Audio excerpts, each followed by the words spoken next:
Okay, so to start using this robot, what we need to do is simply power on the transformer and then activate these outlets right here.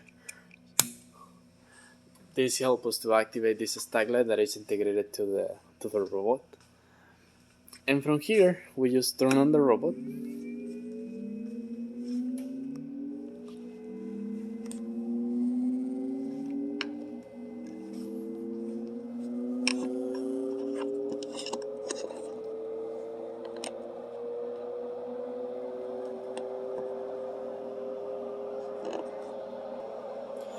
So once the robot is powered and the teach pendant is on, based on the relay configuration and the PLC and the programmable ladder logic we have, each of these colors on the stack light will correspond to the two emergency buttons we have. So from the teach pendant, we get rid of the blue light, and from the control panel, we get rid of the red light.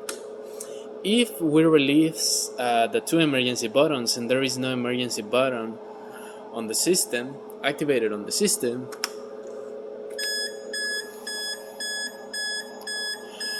then we have this yellow light with the siren that it's indicating that the robot is going through an unlocking process. And then the green light means that there is no emergency button, so the robot is either moving or someone is programming something, it's using the robot, right? And this concept is applicable for the stack light we have here too at the end of the cage. Also, something we have in here, this is just an addition to it, this little control here to control the lights on the back, and you just have to point it over there and then choose your desired color or whatever you like. So that's always here.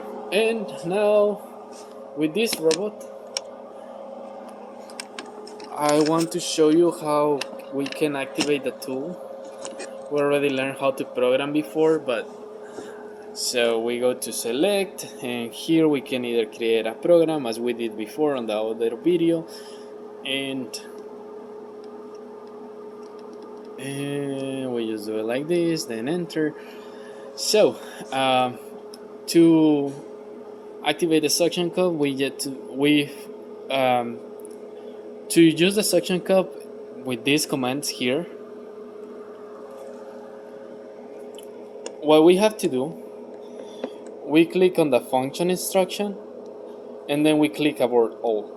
That's going to close all the other programs, because if we're running a program, we're not going to be able to use the tool 1 or tool 2 commands here just because of safety purposes. So we get rid of the fall alarm, so deathmatch switch, shift and reset, and we hold the deathmatch switch and the shift, and from here we press tool 1.